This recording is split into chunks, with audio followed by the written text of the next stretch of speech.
Hello friends, welcome to दृष्टि IQ। आज की इस वीडियो के अंदर हम लोग कवर करेंगे अगस्त महीने के सेकेंड वीक की मोस्ट इम्पॉर्टेंट करंट अफेयर्स। तो अगस्त महीने के दूसरे हफ्ते में यानी कि 8 से लेकर के 14 अगस्त के बीच में करंट अफेयर्स के जितने भी महत्वपूर्ण क्वेश्चंस बने हैं, आज की इस वीडियो के अंदर हम लोग उन्हें कवर करने वाले हैं। तो बहुत ही महत्वपूर्ण वीडियो होगा। इससे पहले हम लोगों ने फर्स्ट वीक की वीडियो में 1 से लेकर के 7 अगस्त तक के इम्पोर्टेंट क्वेश्चंस को कवर कर लिया था। अगर आपने उस वीडियो को नहीं देखा है तो डिस्क्रिप्शन में आपको उसकी लिंक मिल जाएगी, वहां से आप उसको ज़रूर देखें। तो हम लोग आज की वीडियो में 8 से लेकर के 14 अगस्त के बीच में सभी महत्वपूर्ण क्वेश्चंस को कवर करने वाले हैं। तो आपको वीडियो को बिल्कुल ध्यान से अंत तक देखना है, क्योंकि यहाँ से डायरेक्टली आपके एग्जाम्स में क्वेश्चंस पूछे जाएंगे। तो बिना किसी देरी के आज की वीडियो को शुरू करते हैं।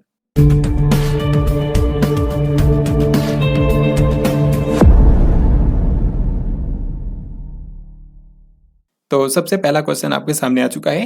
हर एक क्वेश्चन का आंसर आपको पहले खुद से ट्राई करना है, फिर मैं आपको आंसर बताऊंगा। तो इस क्वेश्चन में पूछा गया है कि अगस्त 2023 में निम्न में से कौन सी एयरलाइन ने अपने नए लोगो का अनावरण किया है। कौन सी एयरलाइंस है जिसका नया लोगो हाल ही में लॉन्च हुआ है। तो यहाँ पर आप देखकर समझ गए हैं, इसका आंसर है एयर इंडिया। एयर इंडिया जो एयरलाइंस है, ये पहले एक सरकारी एयरलाइंस थी, लेकिन 18,000 करोड़ रुपए में टाटा सन्स ने इसको खरीद लिया था। तो एयर इंडिया अब भारत की एक प्राइवेट एयरलाइंस है। तो इसने हाल ही में खुद को रीब्रांड करते हुए नया लोगो लॉन्च किया है। तो इस क्वेश्चन का आंसर होगा ऑप्शन नंबर डी।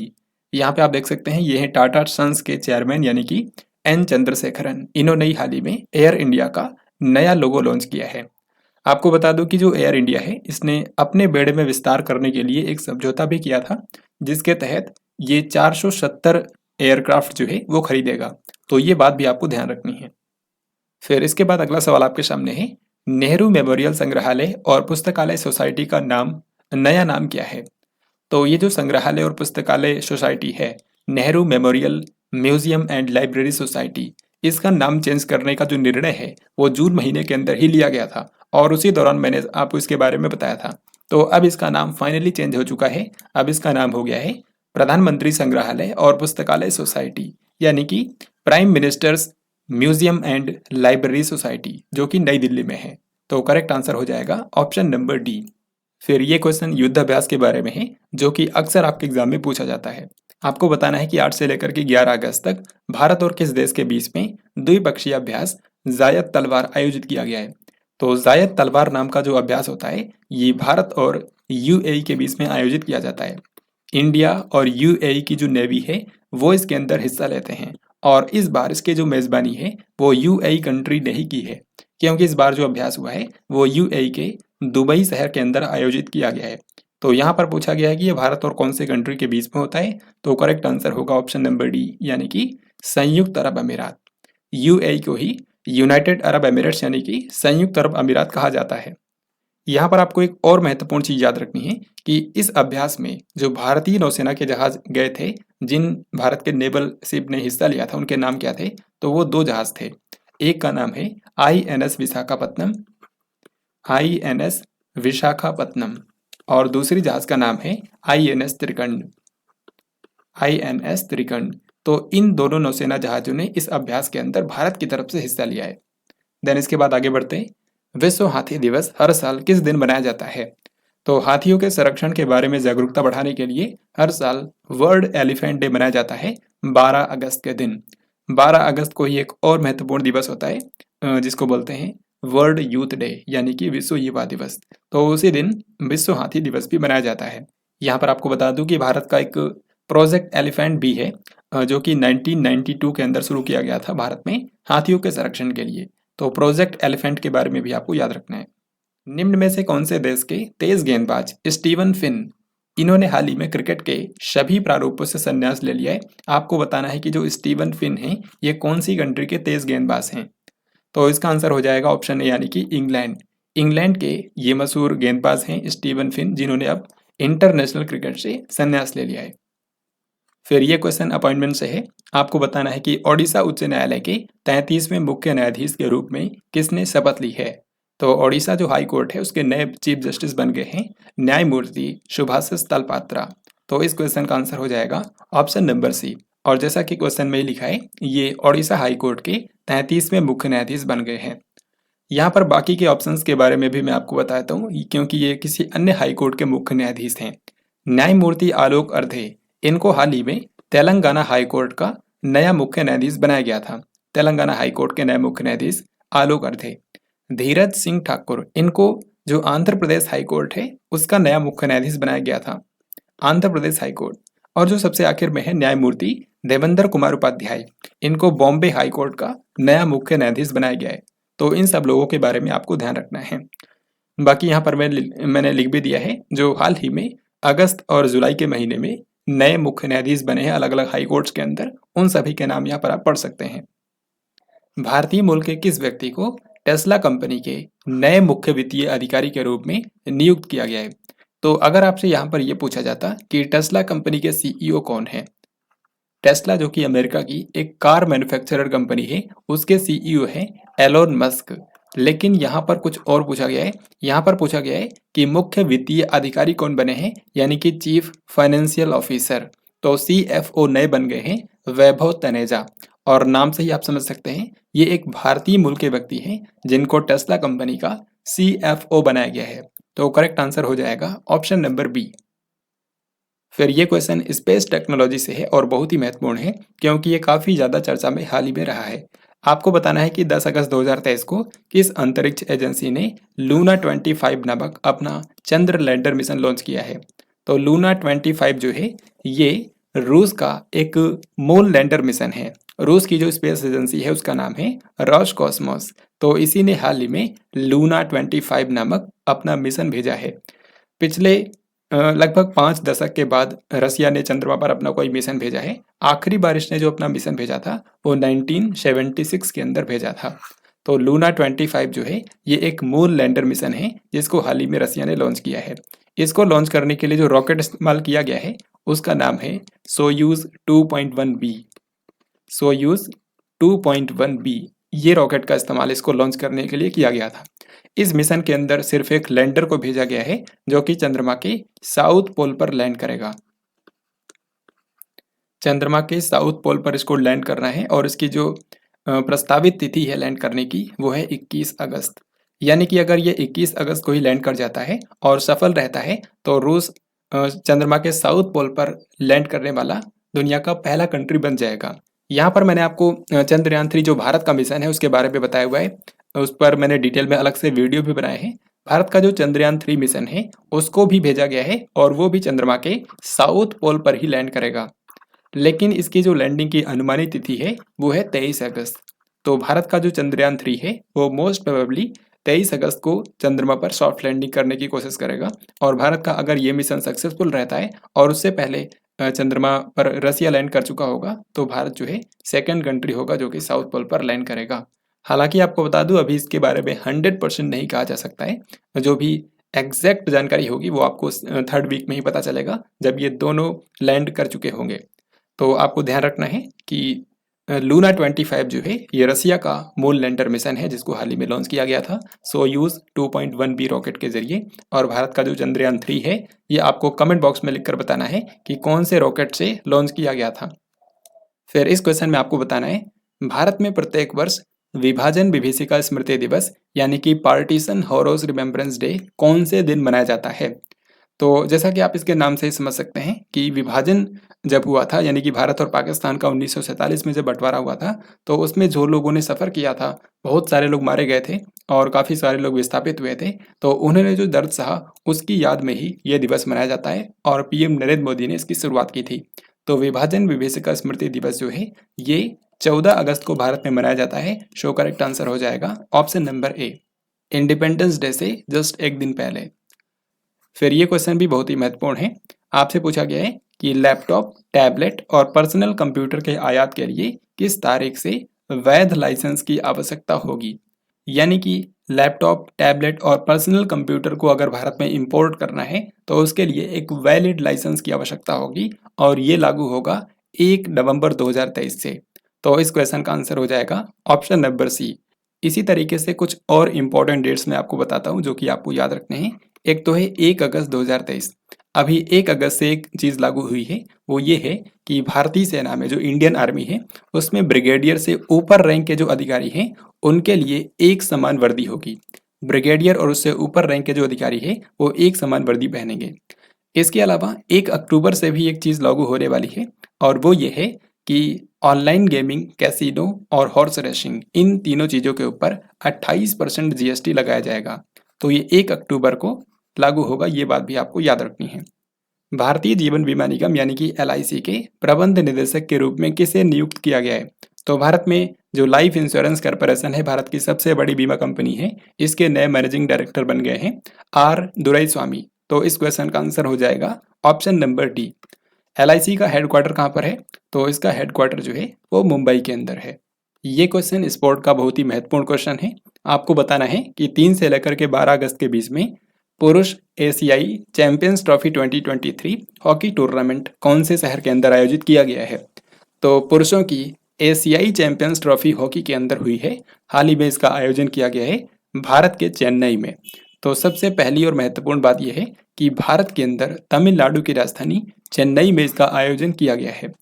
अब इस टूर्नामेंट के अंदर टोटल 6 टीमें शामिल हुई थी। एशिया की टोटल 6 टीमें इसमें शामिल हुई थी। भारत और पाकिस्तान भी था और भी कंट्रीज थे।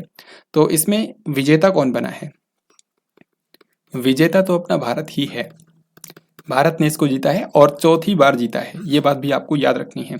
और इस तरीके से भारत जो है वो इस टूर्नामेंट की सबसे सफल टीम भी बन गई है, क्योंकि सबसे ज़्यादा बार इसको भारत ने ही जीता है। उप विजेता कौन रहा, यानी कि भारत ने किसको हरा करके जीता है, ये भी आपसे पूछ सकते हैं। तो मलेशिया को भारत ने फाइनल में इस बार हराया है।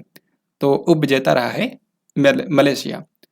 यहाँ पर अगर आपसे ये पूछा जाता है कि इसका शुभंकर क्या था, शुभंकर यानी कि मैस्कट, तो उसका नाम है बोम्मन। बोम्मन एक हाथी है जिसको पुरुष एशियाई चैंपियंस ट्रॉफी का मैस्कट बनाया गया है। सो नेक्स्ट क्वेश्चन देखते हैं। ये क्वेश्चन भी इसी के बारे में है। आपको बताना है कि इनमें से वो कौन सा कंट्री है जिसने पुरुष एशियाई चैंपियंस ट्रॉफी 2023 हॉकी टूर्नामेंट का खिताब जीत लिया है। तो इस बार की पुरुष एशियाई चैंपियंस ट्रॉफी को भारत ने जीत लिया है। तो हमारा आंसर है ऑप्शन नंबर ए। मैंने आपको बताया कि भारत ने फाइनल में मलेशिया को हराया है। पुरुष एशियाई चैंपियंस ट्रॉफी 2023 हॉकी टूर्नामेंट का शुभंकर क्या है, मैस्कट के बारे में यहाँ पर आपसे पूछा गया है। तो ये मैं आपको बता रहा था कि जो बोम्मन हाथी है इसी को मैस्कट बनाया गया है। तो इस क्वेश्चन का हमारा आंसर हो जाएगा ऑप्शन नंबर डी, बोम्मन हाथी। तो ये देखिए, मैंने इस पूरे टूर्नामेंट से रिलेटेड जो भी इंपॉर्टेंट पॉइंट्स हैं उनको मैंने एक ही पेज पर लिख दिया है, ताकि आप इनको इजीली रिवाइज कर पाएं और कोई भी क्वेश्चन इसके बारे में आए आप उसका आंसर इजीली कर पाएं। तो देखिए, आप इसका 7वां संस्करण है और 7 में से 4 बार तो इसको भारत ने जीता है। फिर चेन्नई जो है उसने इसको होस्ट किया है। वेन्यू जो था यानी कि जहाँ पर ये हुआ है वो है मेयर राधाकृष्णन स्टेडियम चेन्नई के अंदर। टीम टोटल 6 थी, यहाँ पर आप इनके नाम भी देख सकते हैं। चैंपियन इसमें बना है अपना भारत देश, चौथी बार जीता है भारत ने। रनर अप यानी कि उप विजेता रहा है मलेशिया। यहाँ पर मैस्कट बनाया गया था बोम्मन को, जो कि एक हाथी है, यहाँ पर आप देख सकते हैं। और टॉप स्कोरर की बात करें तो सबसे ज़्यादा गोल किए हैं हरमनप्रीत सिंह ने, जो कि भारत के खिलाड़ी हैं। फिर इस क्वेश्चन में आपको बताना है कि भारतीय पुरुष हॉकी टीम एशियाई चैंपियंस ट्रॉफी 2023 में जीत के बाद विश्व रैंकिंग में कौन से स्थान पर है? तो अभी वर्ल्ड रैंकिंग जारी हुई है और उसमें भारत की जो हॉकी टीम है उसकी रैंकिंग है 3री। तो इस क्वेश्चन का आंसर हो जाएगा ऑप्शन नंबर सी। यहाँ पर आप सोच रहे होंगे कि पूरी दुनिया की नंबर 1 मेंस की हॉकी टीम कौन सी है, तो वो है नीदरलैंड की टीम। इसी रैंकिंग में जो नीदरलैंड है वो टॉप पर है और भारत की रैंक है 3री। मैं आपको यहाँ पर रैंकिंग दिखा भी देता हूँ, आप देख सकते हैं। FIH यानी कि हॉकी में जो वैश्विक संस्था है उसी ने इसको जारी किया है। इसमें नंबर 1 पर है नीदरलैंड की टीम, फिर सेकंड नंबर पर है बेल्जियम, थर्ड नंबर पर है इंडिया, चौथे नंबर पर है इंग्लैंड। तो यहाँ पर इंडिया ने इंग्लैंड को पीछे छोड़ दिया है और अब तीसरे स्थान पर आ चुका है। विश्व अंगदान दिवस प्रतिवर्ष किस दिन मनाया जाता है? So this is very very important. World Organ donation day जो होता है ये अंगदान के बारे में जागरूकता बढ़ाने के लिए मनाया जाता है। तो वर्ल्ड ऑर्गन डोनेशन डे हर साल होता है 13 अगस्त के दिन। सो यहाँ पर हमारा आंसर होगा option number B. World Organ donation Day 2023 की थीम रखी गई है step up to volunteer need more organ donors to fill the lacuna, यानी कि स्टेप अप टू वॉलंटियर यानी कि स्वयं सेवक की ओर कदम बढ़ाएं, कमी को पूरा करने के लिए अधिक ऑर्गन डोनर्स की आवश्यकता है, अधिक अंगदाताओं की आवश्यकता है। तो विश्व अंगदान दिवस जो है 13 अगस्त को होता है। अगर आपने फर्स्ट वीक वाली वीडियो देखी होगी तो वहां पर मैंने आपको बताया था कि अंगदान के मामले में भारत का जो तमिलनाडु राज्य है वो नंबर 1 पर है, जिसके चलते हाल ही में भारत के स्वास्थ्य मंत्रालय ने तमिलनाडु राज्य को एक अवार्ड भी दिया गया है। तो अगला सवाल देखते हैं। पीएम नरेंद्र मोदी ने 12 अगस्त 2023 को कौन से शहर के अंदर संत शिरोमणि गुरुदेव श्री रविदास जी स्मारक का शिलान्यास किया है? संत शिरोमणि गुरुदेव श्री रविदास जी स्मारक जो है ये बनाया जाएगा मध्य प्रदेश के सागर जिले में। तो इस क्वेश्चन का आंसर होगा ऑप्शन नंबर बी। यहाँ पे आपको बता दूं कि ये जो स्मारक बनेगा ये 11.25 एकड़ के अंदर फैला होगा और इसको बनाने में जो लागत आएगी वो होगी 100 करोड़ रुपए। तो बस आपको इसमें इतना ही याद रखना है कि ये कहाँ पर बनेगा, मध्य प्रदेश के सागर जिले में। हाल ही में केंद्र सरकार ने कौन से राज्य के अंदर एक नए स्पेस पोर्ट की स्थापना को मंजूरी दे दी है? तो भारत के अंदर एक स्पेस पोर्ट ऑलरेडी है जो कि श्रीहरिकोटा में है। आप जानते हैं वो आंध्र प्रदेश में पड़ता है और वहीं से जो रॉकेट्स हैं वो लॉन्च किए जाते हैं। अब इसी तरीके से भारत के अंदर एक नया स्पेस पोर्ट बनाया जाएगा जो कि तमिलनाडु के अंदर बनेगा। तो तमिलनाडु में कौन सी जगह पर बनाया जाएगा ये भी आपको याद रखना है। तो जगह का नाम है कुलशेखरपट्टिनम। तमिलनाडु के कुलशेखरपट्टिनम नाम की जगह पर भारत का एक नया स्पेस पोर्ट बनाया जाएगा जहां से रॉकेट्स को लॉन्च किया जाएगा। एक्चुअल में भारत की जो स्पेस एजेंसी है इसरो, उसने एक नया रॉकेट बनाया है जिसका नाम है SSLV, जो कि छोटे सैटेलाइट्स को लॉन्च करने के लिए इस्तेमाल किया जाता है। इसका मतलब है स्मॉल सैटेलाइट लॉन्च व्हीकल। तो स्मॉल सैटेलाइट लॉन्च व्हीकल के जरिए सैटेलाइट्स को छोड़ने के लिए एक नया स्पेस पोर्ट भारत में बनाया जाएगा जो कि तमिलनाडु के कुलशेखरपट्टिनम के अंदर बनाया जाएगा। तो ये बात आपको ध्यान रखनी है, ये बहुत ही महत्वपूर्ण है। मालाबार 2023 समुद्री अभ्यास में भारतीय नौसेना के कौन से युद्धपोत भाग लेंगे? तो बहुत ही महत्वपूर्ण क्वेश्चन है क्योंकि मालाबार जो एक्सरसाइज होती है ये जो क्वाड कंट्रीज हैं, जो 4 देश हैं, अमेरिका, भारत, ऑस्ट्रेलिया और जापान, इन चारों देशों की नेवी के बीच में होता है। तो इस बार जो मालाबार अभ्यास है उसकी मेजबानी ऑस्ट्रेलिया को दी गई है। मेजबानी अगर आपसे पूछे तो कौन सा कर रहा है? ऑस्ट्रेलिया। इसी कारण से ऑस्ट्रेलिया का जो सिडनी शहर है वहां पर इस बार का युद्ध अभ्यास होने वाला है, मालाबार 2023। तो इसमें आपसे पूछा गया है कि कौन सा भारतीय नौसेना का जहाज जाएगा। 2 जहाज भेजे गए हैं, एक का नाम है INS सह्याद्री और दूसरे का नाम है INS कोलकाता। तो इस क्वेश्चन का हमारा आंसर हो जाएगा ऑप्शन नंबर बी। निम्न में से कौन सी संस्था को अब भारतीय प्रबंधन संस्थान मुंबई के रूप में जाना जाएगा? तो इनमें से वो कौन सी संस्था है जिसको IIM मुंबई के रूप में जाना जाएगा? तो ये है NITIE, यानी कि national institute of industrial engineering.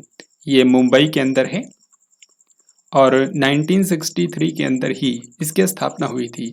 तो आप देख सकते हैं इसको बने 60 साल हो गए हैं और इस साल इसकी हीरक जयंती का वर्ष है, यानी कि 60 साल का वर्ष। तो इस संस्था को अब IIM मुंबई के रूप में जाना जाएगा, यानी कि भारतीय प्रबंधन संस्थान मुंबई। जिस तरीके से IIM अहमदाबाद है, इसी तरीके से भारत के अलग अलग शहरों में मैनेजमेंट इंस्टीट्यूट्स हैं। तो उन्हीं में से NITIE जो है ये अब भारत का 21वां IIM होगा। ये भारत का 21वां IIM होगा, ये भी आपको याद रखना है। और महाराष्ट्र राज्य का सेकंड होगा। महाराष्ट्र राज्य के अंदर ये सेकंड होगा क्योंकि IIM नागपुर ऑलरेडी है। जुलाई 2023 के लिए ICC men's player of the month किसे नामित किया गया है? तो हर महीने में आप जानते हैं सबसे जो बेस्ट क्रिकेटर्स होते हैं उनको ICC के द्वारा सम्मानित किया जाता है। तो जुलाई महीने के लिए ICC men's player of the month के विजेता हैं क्रिस वोक्स। क्रिस वोक्स कहाँ से हैं? ये इंग्लैंड के क्रिकेटर हैं। तो इस क्वेश्चन का आंसर हो जाएगा ऑप्शन नंबर सी। इसी तरीके से महिलाओं में पूछा गया है कि जुलाई 2023 के लिए ICC महिला प्लेयर ऑफ द मंथ किसे नामित किया गया है? तो महिलाओं में best player of the month के रूप में नामित किया गया है एस्ले गार्डनर को।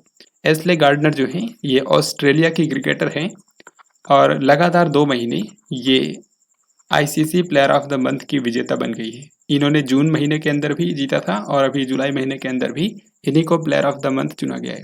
भारत का रक्षा मंत्रालय मौजूदा ऑपरेटिंग सिस्टम माइक्रोसॉफ्ट विंडोज को किस स्वदेशी ऑपरेटिंग सिस्टम से बदल देगा?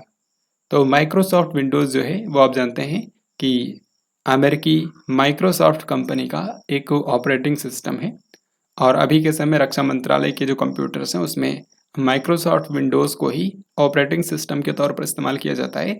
लेकिन अब रक्षा मंत्रालय जो है वो सुरक्षा सुनिश्चित करने के लिए और साइबर अटैक से बचने के लिए अपना खुद का एक स्वदेशी ऑपरेटिंग सिस्टम अपनाएगा जिसका नाम होगा माया।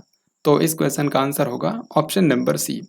तो माया नाम का जो ऑपरेटिंग सिस्टम है ये ओपन सोर्स जो उबंटू ऑपरेटिंग सिस्टम है उसी पर आधारित है और ये और भी ज़्यादा सिक्योर है। केरल विधानसभा ने राज्य का नाम बदल करके क्या करने की प्रस्ताव को मंजूरी दे दी है। तो केरल की विधानसभा ने राज्य का नाम बदलकर केरलम करने की मंजूरी दे दी है। हालांकि अभी ये केंद्र सरकार के पास ये प्रस्ताव भेजा गया है। केंद्र सरकार अगर मंजूरी दे देता है तो फिर वो भारत में तीसरा ऐसा राज्य बन जाएगा जहाँ पे राज्य का नाम बदला गया है, क्योंकि इससे पहले उत्तराखंड का नाम भी बदला गया था। उत्तराखंड को पहले उत्तरांचल बोलते थे लेकिन फिर नाम परिवर्तन करके उत्तराखंड किया गया था। इसी तरीके से उत्तराखंड के जैसे ही एक भारत का जो उड़ीसा राज्य है, उड़ीसा को पहले उड़ीसा बोलते थे लेकिन फिर बाद में उसका नेम चेंज करके उड़ीसा कर दिया गया था। तो इस तरीके से जो केरल है अगर नाम परिवर्तन होता है तो ये भारत का तीसरा ऐसा राज्य बन जाएगा जिसका नाम परिवर्तन हुआ है। यहाँ पर आपको महत्वपूर्ण बात बता दूं कि भारत की संविधान का जो अनुच्छेद नंबर 3 है वो संसद को ये अधिकार देता है कि वो भारत के किसी भी राज्य के क्षेत्र में या फिर उसके नाम में बदलाव कर सकता है और नए राज्यों का भी गठन कर सकता है। तो संविधान के अनुच्छेद 3 के तहत ही ये नाम परिवर्तन किया जाएगा। किस देश के राष्ट्रपति पद के उम्मीदवार फर्नांडो विलाविसेंसियो की हत्या कर दी गई है? तो इसका सही उत्तर है ऑप्शन बी यानी कि इक्वाडोर। इक्वाडोर जो कंट्री है ये साउथ अमेरिका कॉन्टिनेंट में पड़ता है और यहाँ की जो राजधानी है वो है क्वीटो।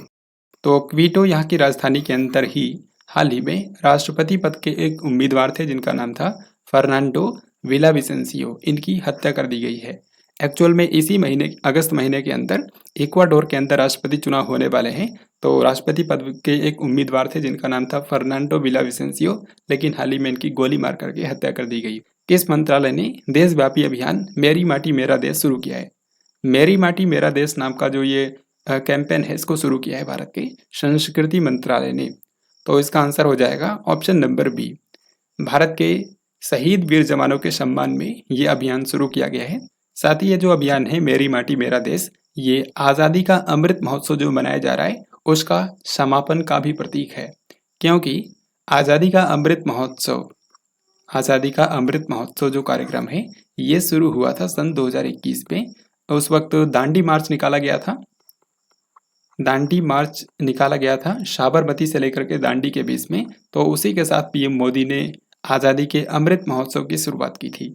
और अब इसी तरीके से मेरी माटी मेरा देश जो अभियान है इसके साथ आज़ादी का अमृत महोत्सव जो है वो समाप्त हो जाएगा।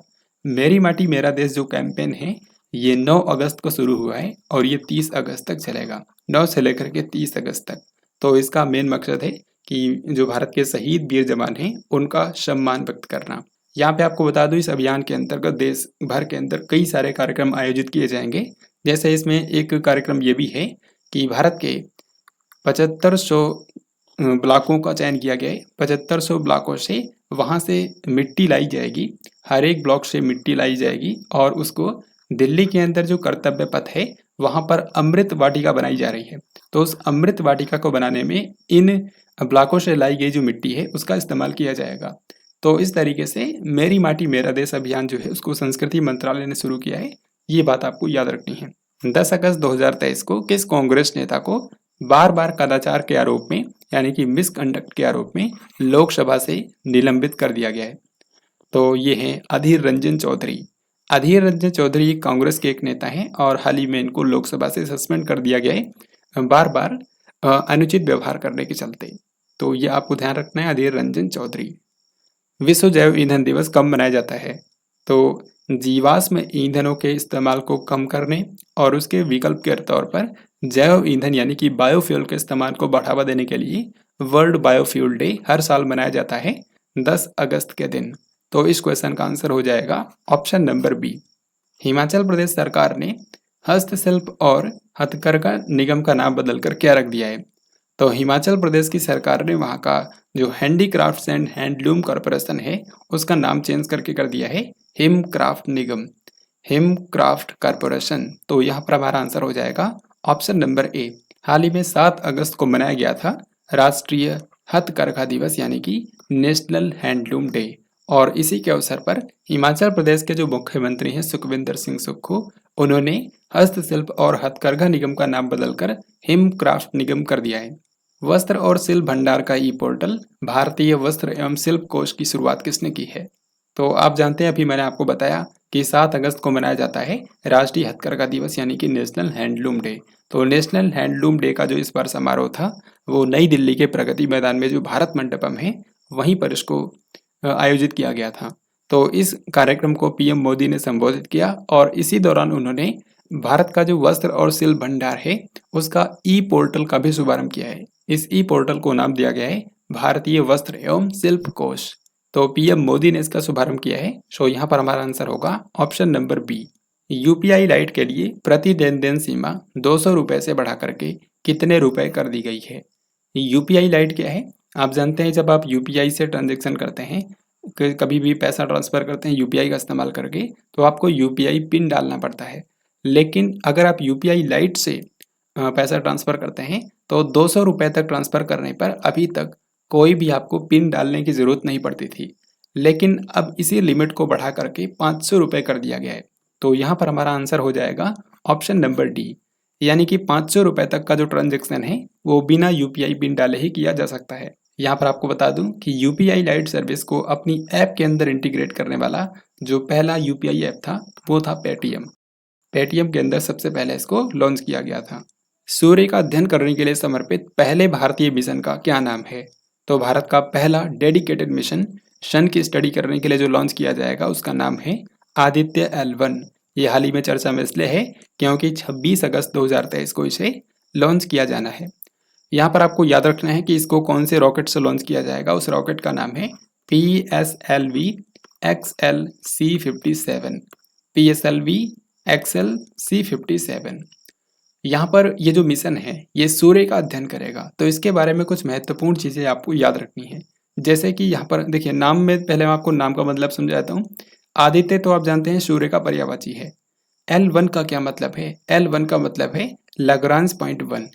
एक्चुअल में जो धरती है, धरती और सन के बीच में ये एक पॉइंट है। धरती और सन के बीच में ये पॉइंट है जिसको बोलते हैं लाग्रांज पॉइंट 1। ये धरती से 1.5 मिलियन किलोमीटर दूर है। इसी तरीके से धरती के दूर की साइड में यानी कि सन से दूर की साइड में इसी तरीके से 1.5 बिलियन किलोमीटर दूरी पर लाग्रांज पॉइंट 2 भी है। तो लाग्रांज पॉइंट 1 पर इसको स्थापित किया जाएगा, यानी कि ये जो सैटेलाइट है इसको इस रॉकेट की हेल्प से लॉन्च करके इस पॉइंट पर ले जा करके इसकी ऑर्बिट पे छोड़ दिया जाएगा। तो यहीं पर ये चक्कर लगाता रहेगा लाग्रांज पॉइंट 1 पर और यहीं से ये सन की स्टडी करेगा। जो आदित्य L1 मिशन है ये सूर्य के एटमॉस्फेयर का भी अध्ययन करेगा। सूर्य पर आने वाले जो सोलर स्टॉर्म होते हैं, जो सौर तूफान होते हैं, उनका भी ये अध्ययन करेगा और सोलर विंड्स के चलते धरती पर क्या प्रभाव पड़ता है उस प्रभाव का भी अध्ययन करेगा। तो इस तरीके से सन की स्टडी करने के लिए भारत का ये पहला मिशन है आदित्य L1। इनमें से किस मंत्रालय ने नई दिल्ली में भारतीय वेब ब्राउजर डेवलपमेंट चैलेंज शुरू किया है? तो भारत का अपना खुद का वेब ब्राउजर विकसित करने के लिए हाल ही में एक चुनौती की शुरुआत की गई है, एक चैलेंज शुरू किया गया है और इसको शुरू किया है इलेक्ट्रॉनिक्स और आईटी मंत्रालय ने। तो यहाँ पर हमारा आंसर हो जाएगा ऑप्शन नंबर सी। तो इस चैलेंज का मेन मकसद है कि भारत के लिए एक सुरक्षित और स्वदेशी रूप से वेब ब्राउजर डेवलप करना और ये अंतर्राष्ट्रीय मानकों के भी अनुरूप हो। जिस तरीके से गूगल क्रोम है, मोजिला फायरफॉक्स है, इसके अलावा माइक्रोसॉफ्ट एज है, सफारी है, इसी तरीके से भारत का अपना खुद का एक वेब ब्राउजर डेवलप किया जाएगा। फिर ये क्वेश्चन स्पोर्ट्स से है। वर्ल्ड यूनिवर्सिटी गेम्स 2023 में भारत ने कुल कितने पदक जीते हैं? तो वर्ल्ड यूनिवर्सिटी गेम्स 2023 का हाल ही में आयोजन किया गया है और ये जो टूर्नामेंट है ये एक मल्टी स्पोर्ट इवेंट है जो कि हर 2 साल में एक बार होता है। कोरोना के चलते ये लेट में हुआ है। तो इस बार इसका आयोजन कहाँ पर हुआ है? चीन के चेंगडू में। चीन के चेंगडू में वर्ल्ड यूनिवर्सिटी गेम्स 2023 आयोजित हो चुका है। इस टूर्नामेंट में भारत के खिलाड़ियों ने टोटल 26 पदक जीते हैं। सो यहाँ पर हमारा आंसर हो जाएगा ऑप्शन नंबर डी। 26 में से 11 तो गोल्ड मेडल है भारत के, 5 सिल्वर मेडल और बाकी जो बच गए यानी कि 10 ब्रॉन्ज मेडल। तो यहाँ पर आप देख सकते हैं हाल ही में फिसू वर्ल्ड यूनिवर्सिटी गेम्स 2023 का आयोजन किया गया था, जो कि इसका 31वां संस्करण था। ये चीन के चेंगडू में आयोजित किया गया था और इसमें 18 अलग अलग तरह के स्पोर्ट्स थे। यहाँ पर भारत के जो खिलाड़ी हैं उन्होंने पदक तालिका में 7वां स्थान हासिल किया है। आप यहाँ पर देख सकते हैं मेडल टैली में भारत की पोजीशन थी 7वीं, क्योंकि भारत ने टोटल 26 मेडल्स जीते हैं, जिनमें से 11 गोल्ड मेडल हैं। आपको यहाँ पर बता दूं, मेडल टैली में टॉप किया था चीन देश ने, जबकि भारत का स्थान है 7वां। अब ये जो लिस्ट आप देख रहे हैं ये भारत के सभी गोल्ड मेडल विजेताओं की है। इसमें मैंने आपको बताया इस चैंपियनशिप के अंदर भारत के खिलाड़ियों ने टोटल 11 गोल्ड मेडल जीते हैं। हालांकि आपको सभी नहीं याद रखना है, सिर्फ आपको मैं 5 बताऊंगा जिनके बारे में आपको ध्यान रखना है। एक तो है मनु भाकर। तो मनु भाकर जो है आप जानते हैं भारत के मशहूर शूटर हैं और इन्होंने वुमेन्स की 10 मीटर एयर पिस्टल कैटेगरी के अंदर गोल्ड मेडल जीता है। एला बेनिल वलारिवन, इन्होंने 10 मीटर एयर राइफल कैटेगरी के अंदर शूटिंग में गोल्ड मेडल जीता है। फिर इसके बाद याद रखिएगा ऐश्वर्य प्रताप सिंह तोमर का नाम, और ये इस टूर्नामेंट में भारत के सबसे सफल खिलाड़ी थे, क्योंकि इन्होंने टोटल 4 मेडल जीते हैं इस टूर्नामेंट में, जिनमें से 3 तो गोल्ड मेडल ही है। यहाँ पे आप देख सकते हैं, यहाँ पर भी इनका नाम है, यहाँ पर भी और यहाँ पर भी। तो ऐश्वर्य प्रताप सिंह तोमर जो है इन्होंने men's 10 metre air rifle category के अंदर गोल्ड मेडल जीता है। फिर इसके बाद यहाँ पर आपको आखिरी के 2 याद रखने हैं। ये तीरंदाजी में भारत को गोल्ड मेडल मिले हैं। अवनीत कौर ने महिलाओं के कंपाउंड इवेंट के अंदर गोल्ड जीता है और संगमप्रीत सिंह बिस्ला, इन्होंने मेंस कंपाउंड के अंदर गोल्ड मेडल जीता है आर्चरी में। तो बस आपको इन 5 विजेताओं के बारे में याद रखना है। अब हम आगे बढ़ते हैं। किस राज्य की सरकार ने इंदिरा गांधी स्मार्टफोन योजना शुरू की है? इंदिरा गांधी जो भारत की पूर्व प्रधानमंत्री हैं उनके नाम पर स्मार्टफोन योजना की शुरुआत की है राजस्थान की सरकार ने। तो यहाँ पर आंसर है ऑप्शन डी। राजस्थान के मुख्यमंत्री जो हैं यानी कि अशोक गहलोत, उन्होंने इसकी शुरुआत की है। तो इस योजना के तहत महिला सशक्तिकरण के लिए राज्य की 1,35,00,000 महिलाओं को स्मार्टफोन वितरित किए जाएंगे। 1,35,00,000 महिलाओं को स्मार्टफोन दिए जाएंगे। देन नेक्स्ट क्वेश्चन देखते हैं। हाल ही में प्रसिद्ध मराठी कवि और गीतकार नामदेव महानोर का निधन हो गया है। इन्होंने 1991 के अंदर कौन सा पुरस्कार जीता था? तो नामदेव महानोर ये भारत के एक मशहूर कवि और गीतकार थे मराठी भाषा में, और इनकी हाल ही में डेथ हो गई है। तो साल 1991 में इनको पद्मश्री से सम्मानित किया गया था, जो कि देश का चौथा सर्वोच्च नागरिक सम्मान है। तो यहाँ पर आंसर होगा ऑप्शन नंबर ए। इनको सन 2000 के अंदर साहित्य अकेडमी अवार्ड भी मिला हुआ था। उत्तर प्रदेश की सरकार निम्न में से कौन से शहर के अंदर देश का सबसे बड़ा आईटी हब बनाएगी?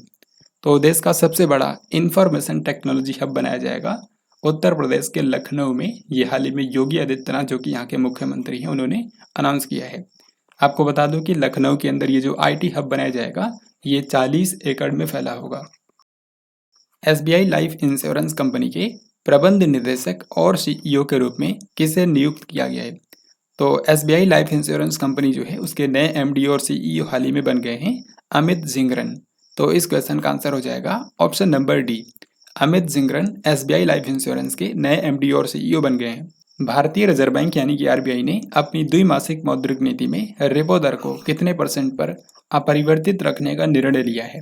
तो रेपो रेट में कोई भी चेंज नहीं किया गया है। जो पहले था यानी कि 6.5%, उतना ही रेपो रेट को बरकरार रखा गया है। तो करेक्ट आंसर होगा ऑप्शन नंबर सी। बाकी की सारी रेट्स मैं आपको यहाँ पर दिखाता हूँ।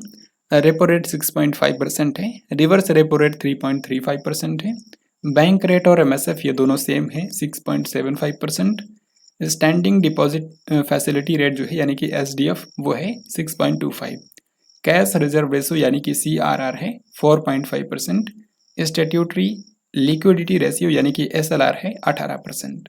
तो इतना ही आपको याद रखना है। अब हम आगे देखते हैं। भारतीय रिजर्व बैंक यानी कि आरबीआई ने वित्त वर्ष 2023-24 के लिए जीडीपी वृद्धि कितने % रहने का अनुमान लगाया है? तो भारत की सेंट्रल बैंक आरबीआई का अनुमान है कि मौजूदा वित्त वर्ष में भारत की जीडीपी ग्रोथ रेट होने वाली है 6.5%। तो करेक्ट आंसर होगा option number A. 24x7 live video banking सेवा पेश करने वाला भारत का पहला वित्तीय सेवा प्रदाता कौन बन गया है? तो भारत में पहला ऐसा बैंक कौन सा है जो कि 24x7 यानी कि 24 घंटे और 7 दिन live video banking service provide कर रहा है? तो ये है एयू स्मॉल फाइनेंस बैंक, यानी कि वीडियो कॉल के जरिए आप बैंकिंग सुविधाएं किसी भी वक्त ले सकते हैं। तो इसकी शुरुआत की है एयू स्मॉल फाइनेंस बैंक ने। विश्व व्यापार सांख्यिकी समीक्षा 2023 के अनुसार डब्ल्यूटीओ ने माल निर्यात के मामले में भारत को कौन से स्थान पर रखा है? तो हाल ही में वर्ल्ड ट्रेड ऑर्गेनाइजेशन यानी कि डब्ल्यूटीओ ने विश्व व्यापार सांख्यिकी समीक्षा 2023 जारी की है, वर्ल्ड ट्रेड स्टैटिस्टिक्स रिव्यू 2023। तो इस रिपोर्ट के बारे में आपको दो बातें याद रखनी है।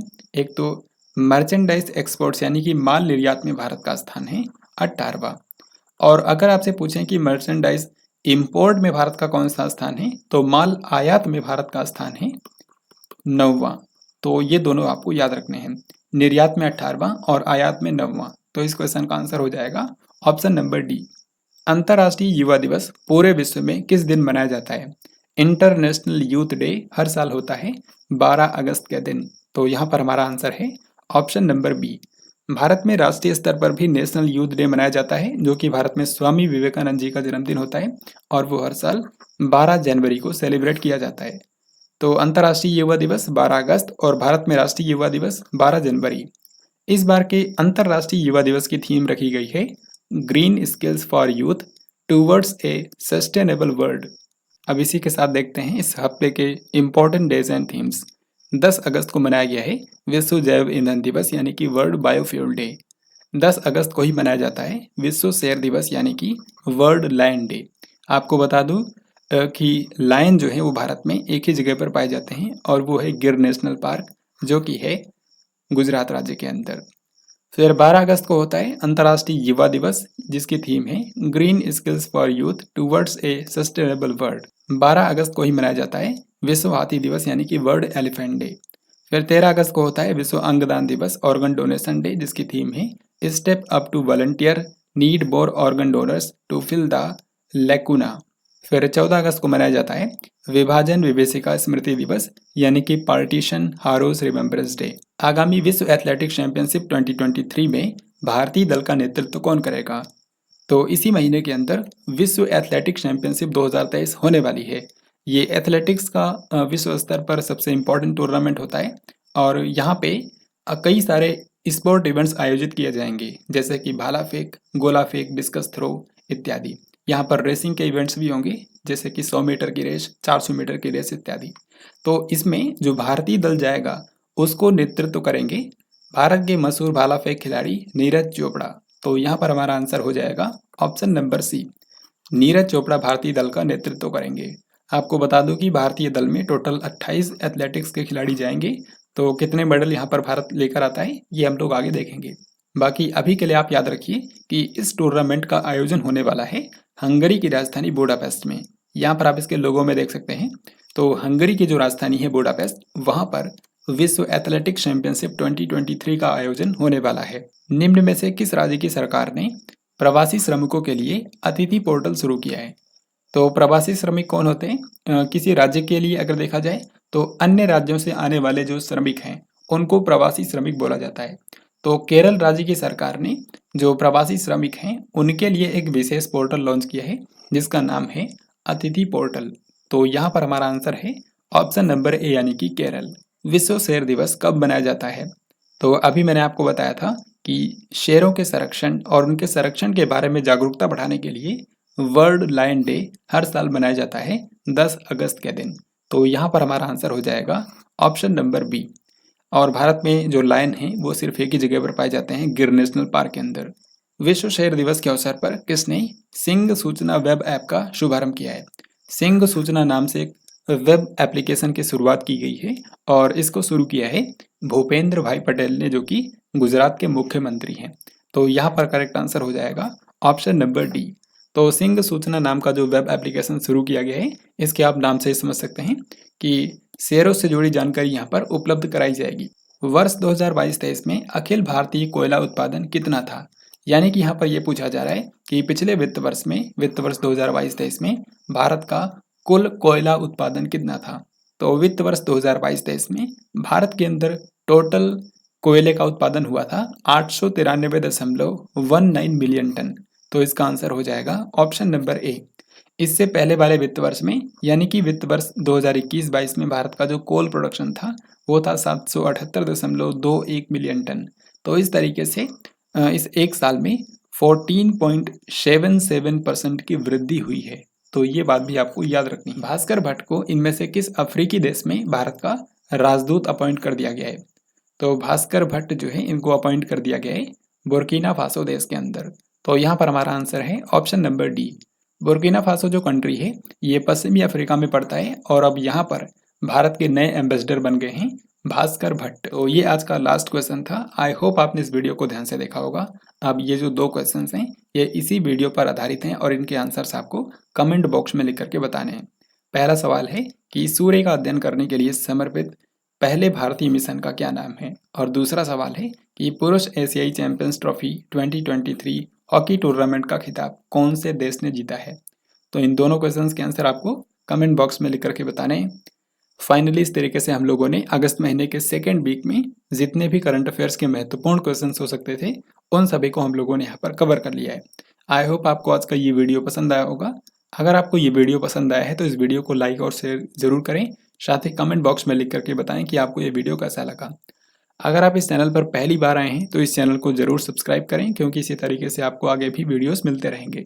तो हम लोग जल्दी किसी अन्य वीडियो के अंदर मिलते हैं। तब तक के लिए जय हिंद, वंदे मातरम।